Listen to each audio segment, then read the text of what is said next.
En 2019, el Canal 4 estrenó el programa Todo es Mentira, presentado por Ricardo Mejide Roldán, alias Risto, ampliamente conocido por invitar ese mismo año a Arcadi Espada a su programa Chester y manipular un texto suyo a favor de la eugenesia, un texto despreciable, sin duda, pero igualmente despreciable fue su manipulación, y quitarle la palabra para dársela durante casi todo el programa al padre de un niño con síndrome de Down, hasta que Espada, vejado e insultado por insinuaciones sobre su conducta, abandonó el plató.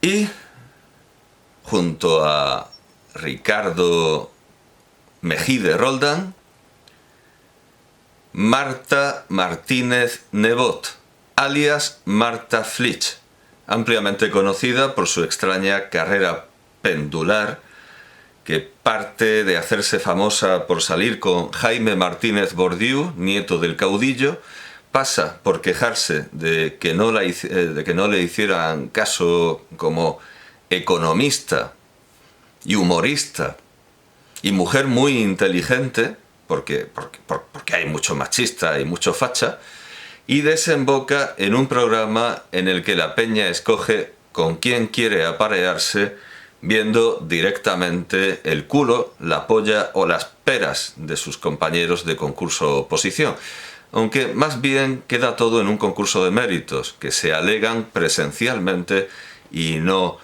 por fotocopia compulsada. En ese programa, en 2020, Ricardo Mejide Roldán, alias Risto, quitó importancia al COVID-19 diciendo que había un enfermo de esa plaga entre el público y animó a Marta Martínez Nebot, alias Marta Flitsch, a abrazar a sus miembros al azar. Luego dijeron que fue una broma y no mucho más tarde, Ricardo Mejide Roldán, alias Risto, se puso a darnos lecciones de responsabilidad y de cómo íbamos a morir todos si salíamos de casa. Y luego, si no llevábamos mascarilla para ir por la calle, la mascarilla que decía el gobierno, claro que unas veces era una, otras otra, algunas ninguna, y a veces una y ninguna, como cuando Fernando Simón dijo que había que llevarla y después se fue a la playa sin ella. Los que no pertenecemos a las cloacas del periodismo, como se llamó un especial de Todo es Mentira de 2019, y somos moderadamente inteligentes, nos tomamos plenamente en serio ese título y no lo sustituiremos nunca por Todo es Verdad. Mi rector, José Guillermo García Valdecasas, asumió desde muy pronto esa máxima referida a la prensa, cuando leía en el periódico que se hacían misas por las almas de los fundadores de Falange, incluyendo a su padre Alfonso García Valdecasas.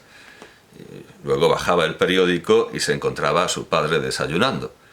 Parece increíble que pudiera ocultarse a un profesor con una presencia académica e institucional tan destacada, pero la archirrepetida redacción con la lista de las almas de los fallecidos surtía su efecto y hacía creer que no había ningún fundador de Falange vivo, y emulaba aquellas misas de difuntos por vivos con fines mágicos de las que habla Dostoyevsky en Los hermanos Karamazov. Hasta el punto de que, haciendo José Guillermo García Valdecasas la mili, un sargento lo llamó para que resolviera una especie de apuesta sobre el particular, con gran sorpresa de todos, que descubrieron que no todo lo que dicen los periódicos o dan a entender con su sintaxis es verdad. Cuando se dijeron misas por Franco y este no estaba desayunando en el Pardo, sino debajo de una losa de 1,5 toneladas, de la que sin embargo volvió a salir en 2019, primer año triunfal de Todo es Mentira, luego convertido a partir de 2021 o prolongado a partir de 2021 como Todo es Verdad. Bueno, pues en 2019 Franco salió de su tumba, algo sobre lo que ya había bromeado Fernando Vizcaíno Casas y al tercer año resucitó. Bueno, no fue al tercer año, fue en 2019, pero es cierto que Franco salió de su tumba para un feliniano viaje en helicóptero.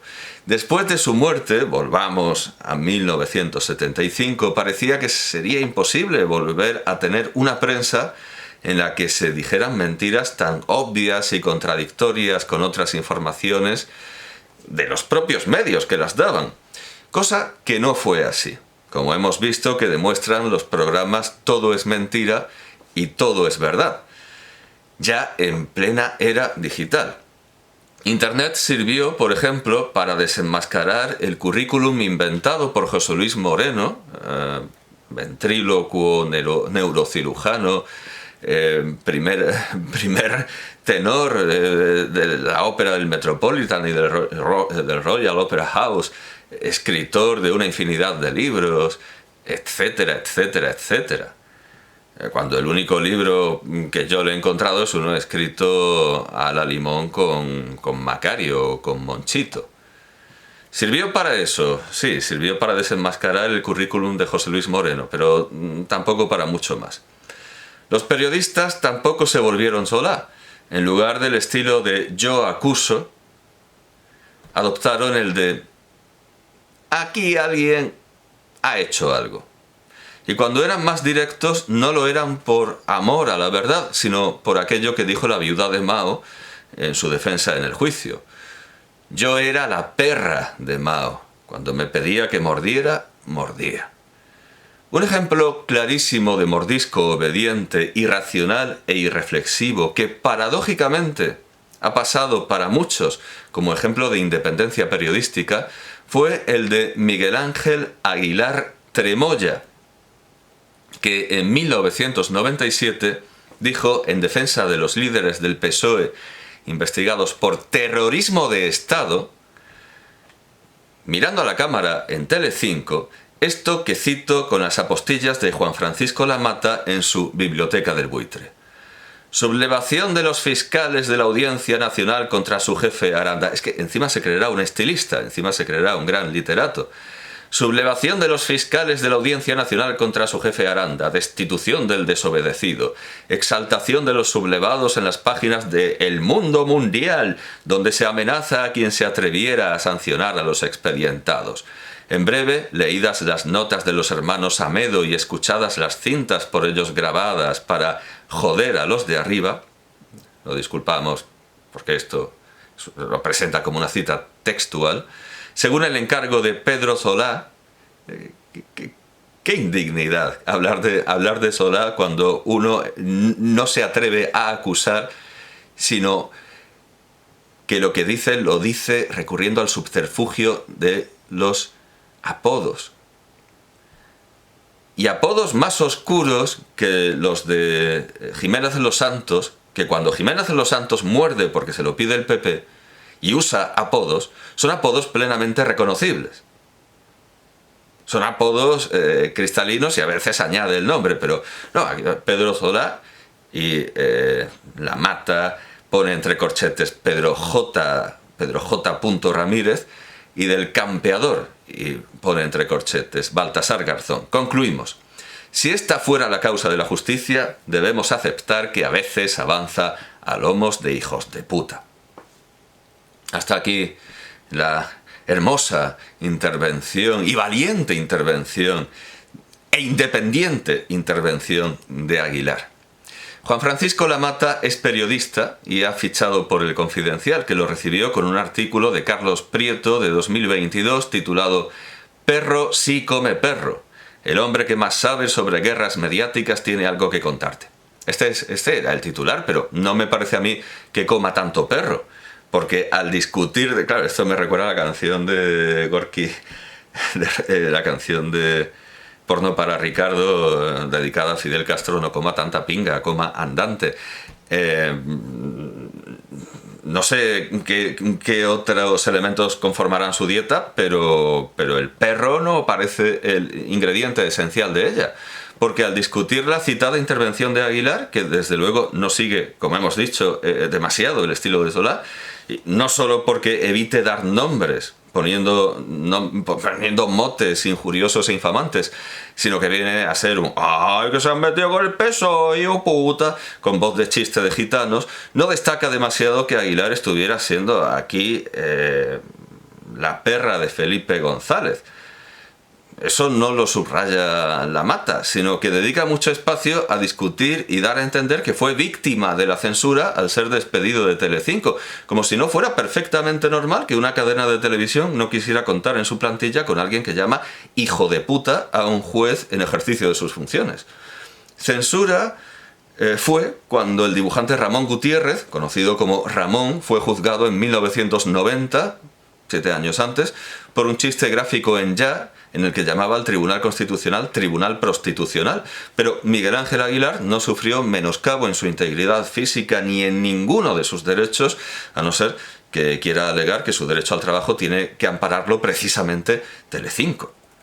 Todos los periodistas piensan que sus despidos son siempre atentados contra la libertad de expresión y no paran en pensar, no dan en pensar que existimos voces mucho más respetables que las suyas, a quienes nunca nos han echado de ningún medio de comunicación, porque, como a los judíos en Irlanda, según aquella broma en el retrato del artista adolescente de Choice, nunca nos han dejado entrar.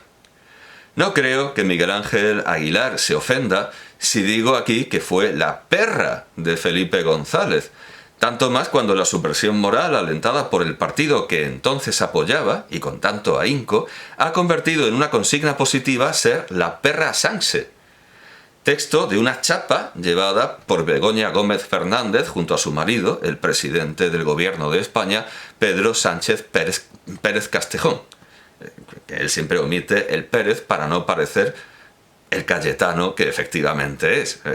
Pedro Sánchez Pérez Castejón entra perfectamente, siendo profesor de una universidad privada, entra perfectamente en la definición de lo que ellos denuestran como Cayetano.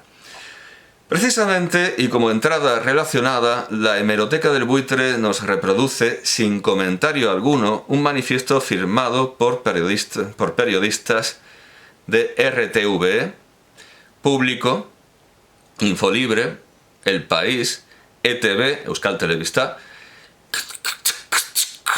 que son las consonantes de contexto menos la N, porque tampoco se les pueden pedir muchas letras. Bueno, es una revista de extrema izquierda, concretamente de... sale Gerardo TC, que ha escrito favorablemente acerca de ETA en su artículo de 2024, ETA en las aulas andaluzas. Además de eso, además de estos medios, también hay gente de Crónica Libre y exjefes de prensa del PSOE y del Bloque Nacionalista Gallego. Con el siguiente texto. Los gobiernos se eligen en las urnas, no al golpismo judicial y mediático. El ataque de la ultraderecha mediática y judicial contra la esposa del presidente del gobierno es un nuevo intento de subvertir la voluntad popular expresada en las urnas mediante medios ilícitos. Claro, aquí la redacción es tan mala que casi invita a pensar que la voluntad popular se ha expresado mediante medios ilícitos. La campaña de bulos, falsedades y acoso contra los miembros de los dos últimos gobiernos de coalición y otras fuerzas progresistas e independentistas, coordinada y financiada por la derecha política, mediática, empresarial y judicial, atenta contra las bases mismas de la democracia parlamentaria y deja inerme al Estado de Derecho. Las y los periodistas abajo firmantes, invitamos a la sociedad civil a sumarse a este manifiesto y a movilizarse en las redes sociales y en las calles contra este atropello antidemocrático. Luego esta gente es la misma que dice que en Venezuela ha habido un proceso electoral legítimo y democrático, con muchísimas pruebas, etcétera, etcétera.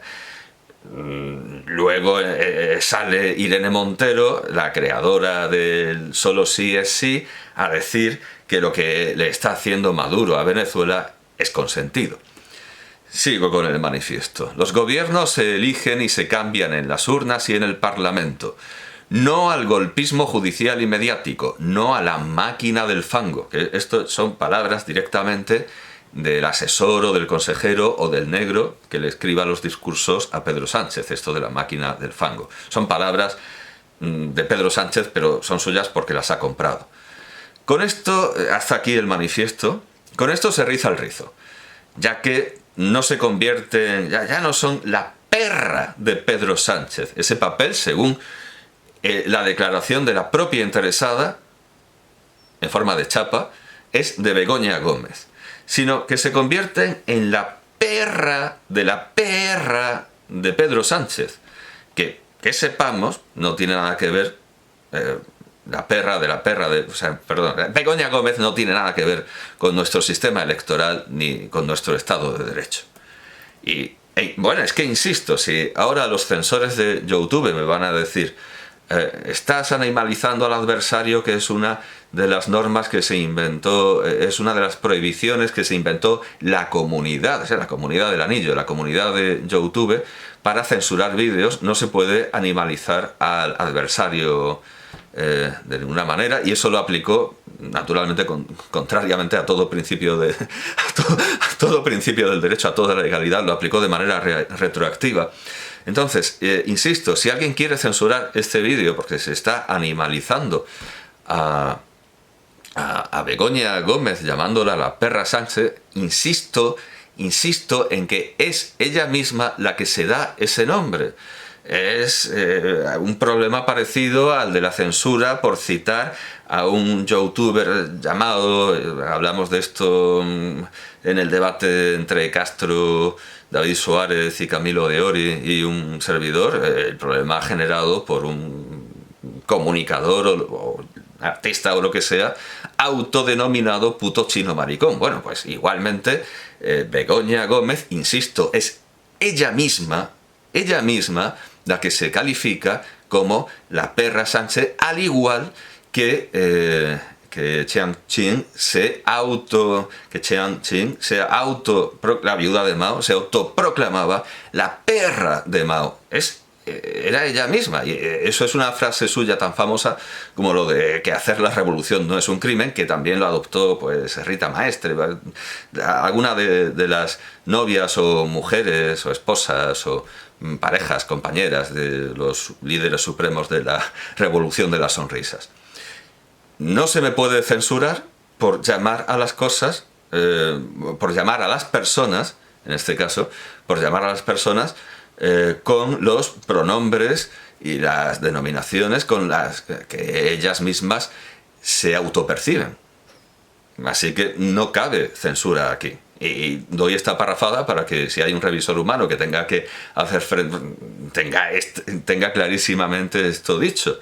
No se me puede censurar por usar los pronombres y los nombres y los adjetivos y los calificativos con los que una persona se autopercibe.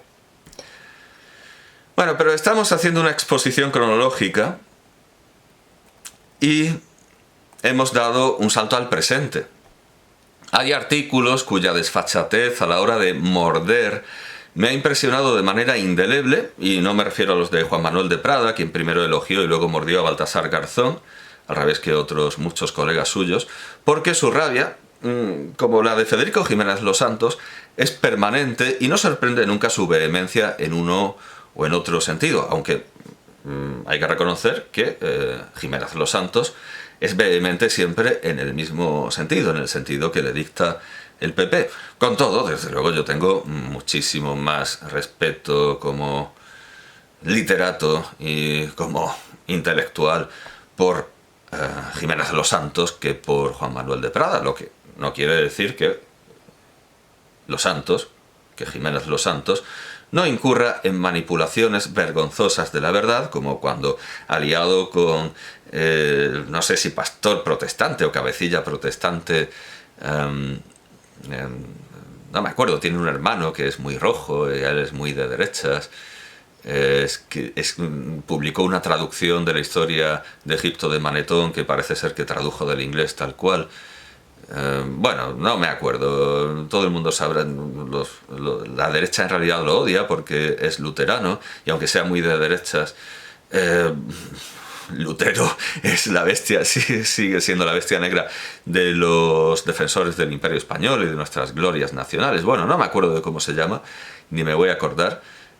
César Vidal, eso es, César Vidal. Bueno, pues Jiménez de los Santos con César Vidal dedicó un programa a sostener tesis insostenibles sobre el valenciano y el catalán, esas tesis de Ubieto, según las cuales el valenciano es anterior a la conquista por los aragoneses y por los aragoneses y los catalanes, y ya se hablaba valenciano antes de que viniera Jaime I el Conquistador. Un auténtico disparate, una manipulación de la verdad. ¿Para qué? Para complacer, exclusivamente para complacer al PP valenciano.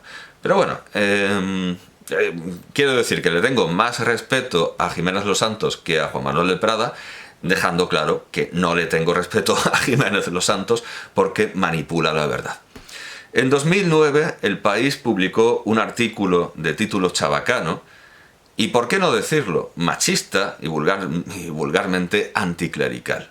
Era desmontando a la monja Bulo. Desmontando a la monja Bulo. No voy a decir mucho monja Bulo porque al final suena como... al final dará hambre.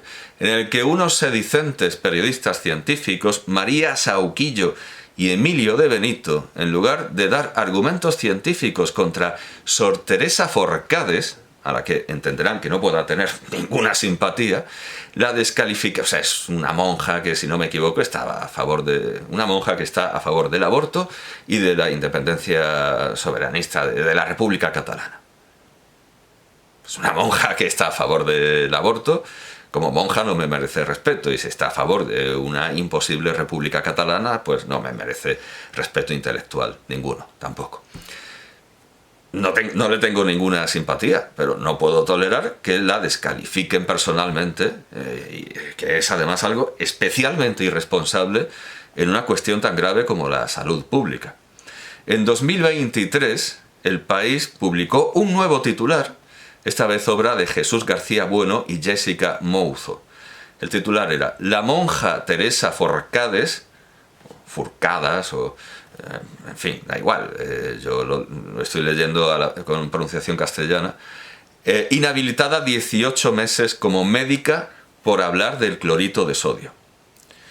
Este era el titular. Con lo que, a regañadientes, El País acababa reconociendo que la monja Bulo era, ante todo, en lo que atañía a la cuestión discutida en 2009, una profesional médica formada, además, en la Universidad Estatal de Nueva York. Algo que se intentaba ocultar, en parte para denigrarla y en parte, en buena parte, para poder seguir entusiasmando a los lectores con la propaganda de lo que luego se convertiría en Yo creo en la ciencia y en El gobierno escucha a la ciencia, como si la ciencia fuera una especie de revelación y los científicos unos iluminados infalibles. Si la inhabilitaron 18 meses para el ejercicio de la medicina, resulta que no era una monja Bulo, sino una médica siguiendo una mala praxis, lo cual resulta mucho más inquietante. De 2009 pasamos a 2014, siempre con el impagable El País, con el artículo que podemos considerar mi lectura de un anuncio de misas de difuntos por un vivo al que tenía presente. Hemos dicho que Miguel Ángel Aguilar, al estilo de Chiang Ching, actuó en 1997 como la perra de Felipe González, y yo diría que con más vehemencia retórica que Chiang Ching, porque me imagino perfectamente a Chiang Ching llenando fosas comunes con gente viva, pero no diciendo hijos de puta en un discurso. Pero también ha sido la perra de más gente, la perra de Felipe González y cada día de más gente, alguna de ella completamente inesperada por sus panegiristas. En 2014 mordió al Real Colegio de España de Bolonia en el artículo Los Bolonios revueltos. Los Bolonios, entre comillas, porque es un término coloquial, se pone entre comillas, piensan los ignorantes que las cosas coloquiales se ponen entre comillas, que exponía, o las cosas divertidas, que exponía, bueno, luego está Fernando Castro, el catedrático Fernando Castro, que pone entre comillas todo. Y es una técnica, no sé si llamarla técnica o artificio, es una técnica muy parecida a la de los artículos de prensa de nuestro eximio y brillante dramaturgo Arrabal, Fernando Arrabal, que, grandísimo escritor como es, en sus artículos periodísticos, no sé, suponiendo que está hablando subnormales o imbéciles, no lo sé, lo pone todo entre signos de exclamación, al igual que Fernando Castro lo pone todo entre comillas. Me estuvo diciendo su hijo Ernesto Castro que eso se debe en gran medida a los hábitos, sí, más que técnica, hábito y mal hábito, desde luego, a los hábitos de la revista de Nueva Izquierda, la New Left Review, que hace eso. No sé si en su edición inglesa, francesa, no lo sé, pero vamos, que es una mala costumbre que viene de la intelectualidad de izquierdas, eso de poner comillas por todas partes. Bien, digamos que los signos de exclamación de Fernando Arrabal son una especie de rebelión contestataria o de subversión, sí, eso es, de subversión de las comillas de las revistas de izquierda. Bueno, pues Aguilar ponía Bolonios entre comillas y en ese artículo exponía la perspectiva de Fernando Suárez González. Hasta hace poco, el último y orgulloso de serlo, no, muy orgulloso de serlo, porque hay entrevistas en las que viene a decir poco menos que el franquismo no estaba tan mal porque hizo cosas buenas, pero que además todo lo bueno que hizo el franquismo lo hizo él. O sea, pleno orgullo de ser el último ministro de Franco, así que es muy, muy curioso que Aguilar expusiera la perspectiva de alguien tan orgullosamente franquista. Fue el último ministro de Franco vivo. Bueno, pues Aguilar, en ese artículo, Los Bolonios Revueltos, expuso única y exclusivamente la perspectiva personalísima de Fernando Suárez González en una reunión en la que Miguel Ángel Aguilar no estuvo y yo sí estuve. Y no vi ahí a Miguel Ángel Aguilar y tampoco tenía derecho a estar.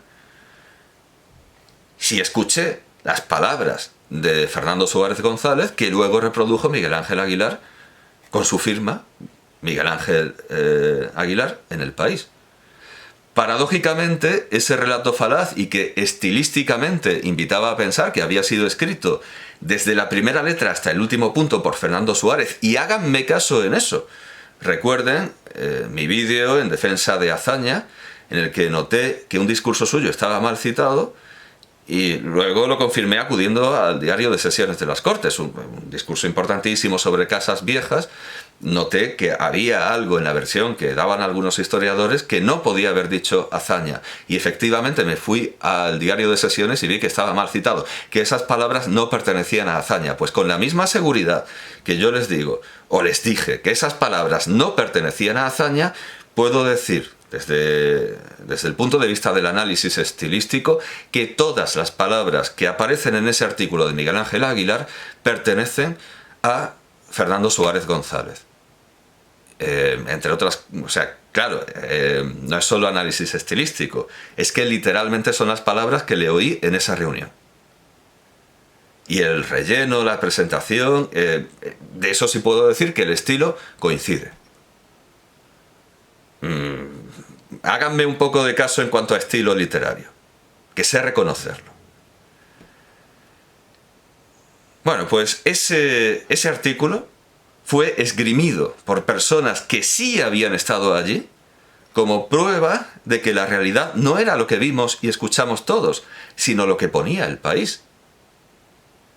¿Por qué Miguel Ángel Aguilar mordió al Colegio de España y a su entonces rector al dictado de Fernando Suárez?